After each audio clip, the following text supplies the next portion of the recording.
નમસ્કાર.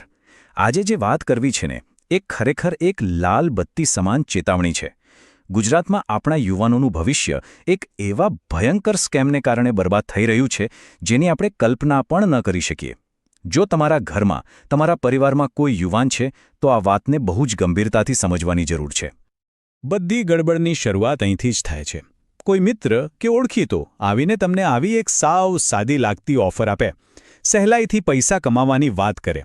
પણ ખબર છે, આ ઓફર એ એક બહુ જ ખતરનાક જાળનું પહેલું પગથિયું છે. એકવાર આમાં ફસાયા તો પછી બહાર નીકળવું લગભગ અશક્ય છે. તો સવાલ એ છે કે આ આખું છટકું કામ કઈ રીતે કરે છે અને કેમ આપણા યુવાનો આટલી સહેલાઈથી આનો શિકાર બની રહ્યા છે? ચાલો આપણે એને બરાબર ઊંડાણપૂર્વક સમજીએ. આ સ્કેમને કહેવાય છે બેંક એકાઉન્ટ રેન્ટલ સ્કેમ. સાવ સાદી ભાષામાં કહું તો સાયબર ઠગ તમારું બેંક એકાઉન્ટ થોડા સમય માટે ભાડે લે છે. શેના માટે? પોતાના કાળા નાણાંને છુપાવવા માટે, પોતાની ઓળખ છુપાવવા માટે. એ લોકો તમારા ખાતામાંથી લાખો કરોડોના ખોટા વ્યવહારો કરે છે અને પછી ગાયબ થઈ જાય છે. પણ કાયદાની નજરમાં જેનું એકાઉન્ટ એ જ મુખ્ય આરોપી. અને હવે જે હું બતાવવા જઈ રહ્યો છું ને એ સૌથી ચિંતાની વાત છે. આ સ્કેમ કોને ટાર્ગેટ કરે છે? ખાસ કરીને 19થી 30 વર્ષના યુવાનોને.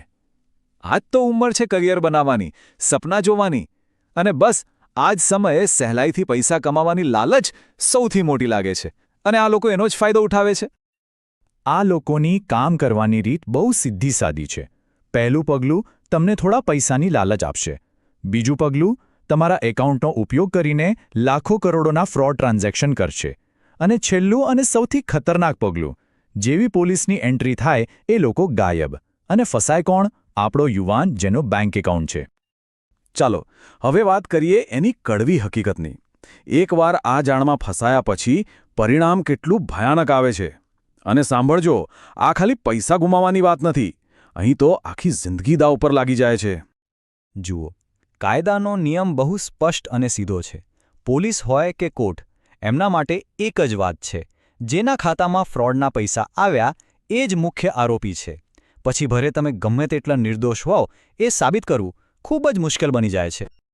અને હા, આ વાત મગજમાં બરાબર બેસાડી દેજો.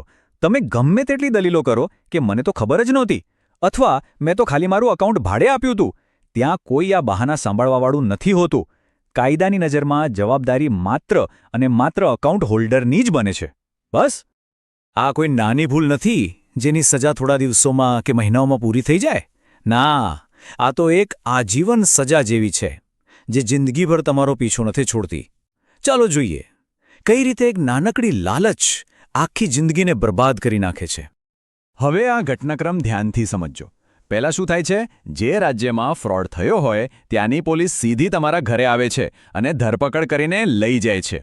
પછી જામીન માટે ધક્કા ખાવાના, લાખો રૂપિયા ખર્ચો તો પણ જામીન મળશે કે નહીં એની કોઈ ગેરંટી નહીં. અને સૌથી ખરાબ વાત, એક જ એકાઉન્ટ, પણ એના પર દેશના અલગ અલગ રાજ્યોમાં 5, 10 કે એનાથી પણ વધારે FIR થઈ શકે છે. આનો સીધો મતલબ એ છે કે તમારું ભવિષ્ય બસ કોર્ટ અને જેલના ચક્કરમાં જ જતું રહે છે. અને જેલની અંદરની હાલત, એના વિશે તો શું કહું. યુવાનો ત્યાં રડી રડીને દિવસો કાઢે છે અને એમના મા બાપ, એમના પરિવારજનો 20-20, 40-40 કલાકની મુસાફરી કરીને ખાલી એક મુલાકાત માટે આવે છે. પૈસા, ઇજ્જત, માનસિક શાંતિ, આખા પરિવારનું બધું જ તબાહ થઈ જાય છે. ઓકે, તો આટલી ભયાનક વાસ્તવિકતા આપણે જોઈ. તો હવે સૌથી મોટો સવાલ એ છે કે આનાથી બચવું કઈ રીતે? આપણે શું કરી શકીએ જેથી આપણા બાળકો, આપણા યુવાનો આ જાળથી સુરક્ષિત રહે? ચાલો હવે એના પર વાત કરીએ. જો, બચવાનો રસ્તો બહુ સ્પષ્ટ છે. શું કરવું અને શું બિલકુલ ન કરવું. પહેલાં વાત કરીએ શું નથી કરવાનું. તમારું બેંક એકાઉન્ટ કોઈને પણ ક્યારે પણ ભાડે નથી આપવાનું, ભલે મિત્ર હોય કે સગું.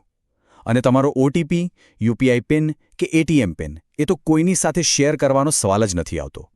અને હવે વાત કરીએ શું કરવું જોઈએ.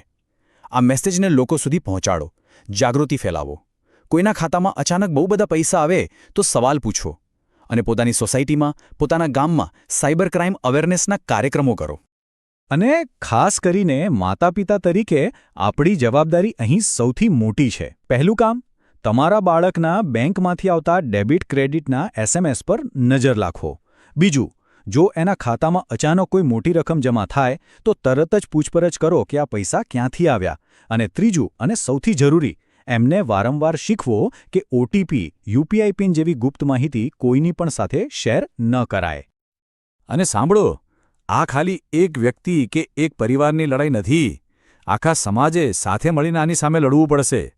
આ મેસેજને દરેક જગ્યાએ ફેલાવો. તમારી સોસાયટીમાં, તમારા ગામમાં સાયબર ક્રાઇમ અવેરનેસના કાર્યક્રમો ગોઠવો. સમાજના આગેવાનો, પ્રમુખો, ટ્રસ્ટીઓ બધાને આ કામમાં જોડો.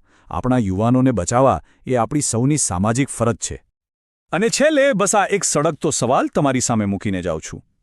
જો આપણે આજે સાવધાન નહીં રહીએ, જો આજે આપણે જાગૃત નહીં થઈએ, તો પછી કોનો વારો આવશે? વિચારજો.